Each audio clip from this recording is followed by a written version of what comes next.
வாங்க இன்றைக்கி நல்லா மிளகு சீரகமெல்லாம் தட்டி போட்டு காரசாரமாக சூப்பு தான் செய்ய போகிறேன்.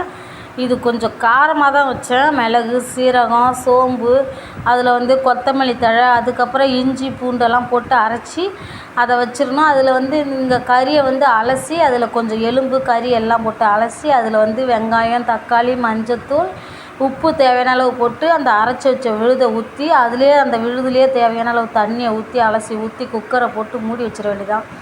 குக்கர் விசில் வந்த மறுபடியும் எடுத்து சாப்பிட்டா அவ்வளோ காரசாரமாக இருந்தது. நல்லா இருந்ததுங்க சாப்பிட. உண்மையாகவே சூப்பராக இருந்தது. அதில் இருந்த கறிலாம் அப்படியே சாஃப்டாக வெந்து போய் அவ்வளோ சூப்பராக இருந்தது சாப்பிட. செம்ம டேஸ்ட்டாக இருந்தது. எல்லாருமே நாங்கள் குடும்பத்தோடு உட்காந்து சாப்பிட்டோம்.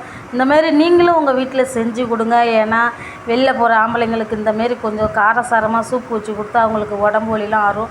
உங்கள் வீட்டில் செஞ்சு கொடுங்க. என்னோட